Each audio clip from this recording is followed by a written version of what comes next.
Hi everyone, I'm Van. Welcome to the very first episode of my podcast. I hope you are not too dizzy seeing me jumping into yet another new role. Lately, I feel like I've been playing every role in a movie. Blogger, YouTuber, traveler, a student, employee, introvert trying to survive, and now a podcaster. This episode's topic comes from a wave of emotions I've been experiencing these past few days. I originally planned to write a blog post, but a few people recently told me my voice in videos sounds warm and gentle, soothing even. So I thought, why not try making a podcast? One thing I want to share honestly is I love learning, especially about emotions and the human mind. I'm currently studying psychology and I'm considering a master's in applied positive psychology. I'm drawn to deep conversations and those magical aha moments when someone discovers something meaningful. Ironically, though, I still struggle with my romantic relationships. I've been working on understanding myself, learning how to love myself. I've practiced meditation for about 3 years, just 5 to 10 minutes per day, to sit still and to be with myself. It's helped me recognize emotions and thoughts more clearly. Whether I follow them or not, it depends on the mood. Still, no matter how much I know myself, I am a human. And humans have spaces inside that self-awareness alone can't fill. Some nights, even after a fine day, I sit quietly and feel empty. Something even meditation can't always ease. So I started asking myself. Part 2, Emptiness. Why do I still feel this way even though I've come to understand and accept myself? I long for someone who truly gets me, to walk with me, not to complete me, but to connect with me. But here's the tricky part. My own inner complexity makes it hard to start something new romantically. I get anxious. I become guarded. And then I wonder why I can't just relax and open up like other people. That question brought me back to where it all began. My earliest relationships, especially with my parents. 3. Where it all began. Before we go further, let me be clear. This podcast isn't about blaming anyone. My parents, like many, were once wounded kids themselves. They didn't have tools to love in healthy ways, and sometimes that pain passed down to me. My childhood wasn't exactly peaceful. My dad drank a lot, like 28 days out of 30. When he was drunk, he'd often come home angry or unpredictable.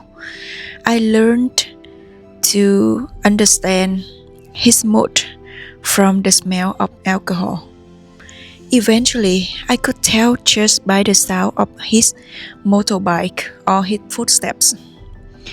Each evening, I felt tense. Could he be drunk? Would there be another fight?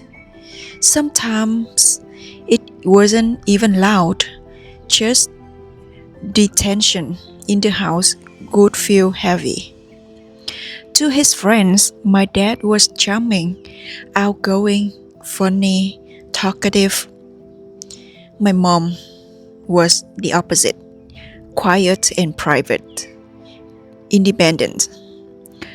My dad loved his kids, but only when he wasn't under the influence of alcohol. Most nights he wasn't really there. My mom never showed affection. She endured things silently. Since I was little, she never hugged me or said, "I love you." Even when I asked, she didn't respond. I often wondered, did she love me at all? I'm not saying this to blame them. I just want to acknowledge where this emptiness comes from. It wasn't caused by bad people. It was passed down through unspoken pain and emotional disconnection. That's where the anxiety started. I didn't know if I deserved love. I didn't know how to behave to be cared for. Over time, I developed an anxious attachment style.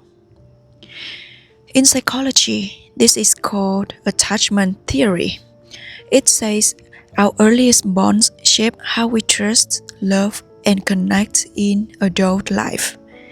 There are four main of attachment styles: secure, anxious, avoidant, and disorganized.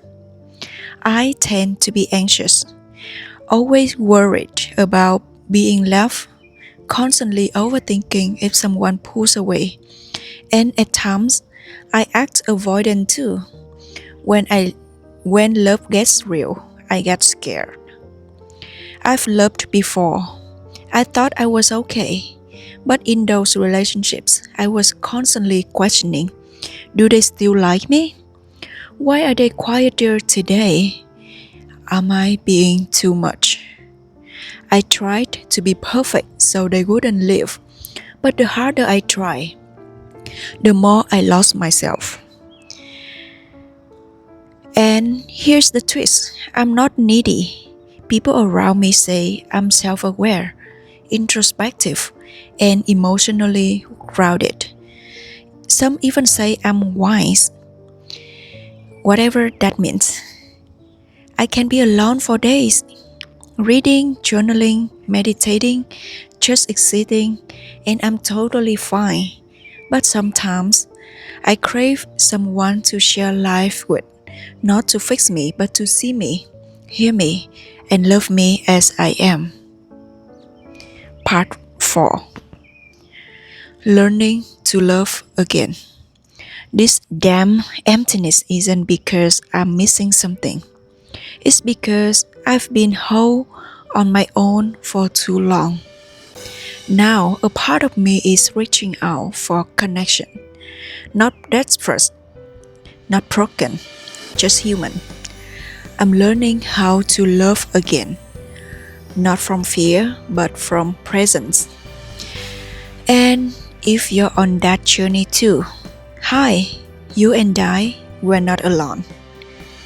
That's it for my first episode. Thank you for being in here.